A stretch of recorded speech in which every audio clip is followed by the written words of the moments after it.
আজকে আমি আসতে পারবো না মামা, কি যে মাথা ব্যথা করতেছে মামা, মনে হয় বাস মনে হয়, একটু দোয়া করেন মামা। আমি তো হাসপাতালে, আপনার খালু অ্যাক্সিডেন্ট করে পা ভাঙ্গা ফেলছে মামা। আজকে তো মেয়ের জামাই বাড়িতে মেহমান আইছে, কেমনে আমু মামা? আমার জ্বর আইছে, তারপরেও আমি আপনার করে কথা চিন্তা করতেছি, কি খাইতেছেন, কেমনে কি করতেছেন মামা। আজকে আপনার খালুর সাথে সিনেমা দেখতে আসছি বুঝছেন, আজকের দিনটা একটু কষ্ট করে চালাই নেন মামা। মামা, ও মামা, মামা, মামা, আমি কিন্তু চলে গেলাম মামা। মামা, কি রান্তাম? যা আছে তাই রান্না করেন। শুধু চাল আছে, ভাত রান্না করে চলে যাই? শুধু চাল আছে মানে? কালকে তো আলু আর পেঁয়াজ নিয়ে আসলাম। শুধু আলু পেঁয়াজ দেখি তরকারি রান্না করা যায়? আচ্ছা যান, আলু ভাত আর ডাল রান্না করেন। ডাল শেষ। ডাল নেই মানে? শুধু কি ডাল? লবণ নেই, মরিচ নেই, তেল নেই, আদা নেই, রসুন নেই, আর মাছ মাংস তো নেই। কি বলেন? কালকে নিয়ে 1 বোতল তেল নিয়ে আসলাম, তেল শেষ মানে? কে নিল তেল? কি মামা আমাকে তেল চুর বললেন?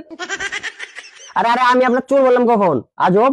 সেটাই তো মামা, আমি আর যাই চুরি করি, তেল কখনো চুরি করবো না, কারণ তেল দিয়ে আমি চাকরি চালাই। তা বুঝলাম, কিন্তু পরশুদিন বাজার করলাম, বাজারগুলো কই গেল? এত তাড়াতাড়ি বাজার শেষ মানে? মামা আবার আমাকে চুর বলতেছে। আচ্ছা আচ্ছা, আপনি শুধু আলু ভর্তা করে চলে যান যান। শুধু আলু ভর্তা করার জন্য আমার টাকা লাগে? আপনারা আলু ভর্তা করতে পারেন না? আলু ভর্তা, ডিম ভাজি এগুলো তো সবাই পারে, আপনারা তো চাইলে আলু ভর্তা করতে পারতেন। মানে আপনাকে কি টাকা দেই না? ও তাই তো, আচ্ছা ঠিক আছে, আমি রান্না করে চলে গেলাম। মামা ঘটনা হইলো কি জানেন, যে পাশের বিল্ডিং এ নতুন পোলাপান উঠছে বুঝছেন, তো ওরা আমাকে ধরছে যে ওদের রান্না করে দেওয়ার জন্য। ওরা আবার বলতেছে আমার জন প্রতি 1000 করে টাকা দিবে। তো আপনি কি ভাবলেন? কি যে বলেন না মামা, আমি আবার কি ভাববো? আমি কি আপনাদের ছেড়ে চলে যাব বলেন? আপনাদের সাথে আমার এতদিনের সম্পর্ক।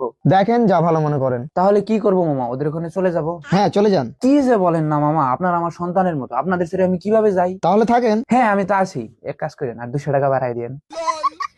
রান্নাঘরটা কি ময়লা করে রাখছে, এখানে কি কোনো মানুষ থাকে? বেসিনটা কি ময়লা করে রাখছে, এনে কি কোনো মানুষ থাকে? থালা বাসন গুলা কি ময়লা করে রাখছে, এখানে কি কোনো মানুষ থাকে? মামা হলুদের গুঁড়া, মরিচের গুঁড়া কিচ্ছু নাই, চলে গেলাম। মামা শুকনা মরিচ নাই, চলে গেলাম। মামা গ্যাস নাই, চলে গেলাম। আরে খালা, কালকেই তো গ্যাস নিয়ে এসেছি। ওহ আমি তো খেয়াল করি নাই।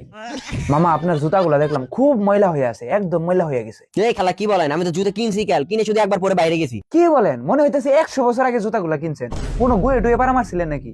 আমি নিয়ে নেই, আপনার খালু পয়রা রিক্সা চালাবো নি। মামা বলতেছিলাম কি, যে এই মাসে টাকাটা যদি একটু অগ্রিম দিয়ে দিতেন। গত মাসেও তো আপনাকে অগ্রিম দিলাম, প্রতি মাসে আপনাকে কি অগ্রিম দিব? মামা গত মাসে তো আমার বাচ্চার স্কুলে ভর্তি করছিলাম, আর এই মাসে তো আমার কিস্তি। আর অগ্রিম দিতে পারবো না। খালা আমার জ্যাকেট দুইটা একটু ধুয়ে দিবেন, ময়লা হয়ে গেছে তো।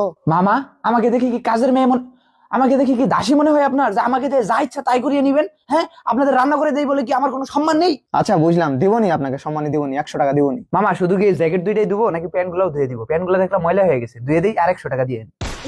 মামা খালা কিন্তু খুব বিতিক আছে, আর রান্নার হাতও তো খুব ভালো না, খালাটা চেঞ্জ করি। হ্যাঁ হ্যাঁ, আমিও তাই ভাবতেছি, এই খালাকে বাদ করে দেই। খালা আপনি আর আইসেন না, আর আপনি যে টাকা পাইতেন সেটা বিকাশে পাঠাই দিচ্ছি। মামা আমার সংসার কেমনে চলবো মামা? কোনো কান্নাকাটির টাইম নাই। খালা আপনার কিন্তু রেগুলার আসতে হবে। আচ্ছা মামা, কালকের দিনটা ছুটি দেন, তারপর থেকে রেগুলার। আচ্ছা ঠিক আছে, পরশু থেকে রেগুলার হয়েন। রেগুলার তো হবো মামা। 10 তারিখ আমার ছোট বোনের মেয়ের বিয়ে, 12 তারিখ আমার ছোট মেয়ের জন্মদিন, আর 15 তারিখ আপনার খালুর সাথে আমার অ্যানিভার্সারি। আচ্ছা আপনার ছুটি কয়দিন লাগবে সেটা আগে বলেন। আগে যেখানে কাজ করতাম মামা, ওখানে মাসিক 29 দিন ছুটি দিত। আপনি না হয় মাসিক 10 দিন দিয়েন, আর 2 দিন করে সাপ্তাহিক ছুটি। খালা আপনি যান, আমরা নিজেরা রান্না করে খাবো, যান। মামা আপনাদের জন্য অন্য বাসায় কাজ ছেড়ে আসছি, 3 মাসের টাকা তো দিতেই হবে। मोरियो आछो बोलो रे ढलती रात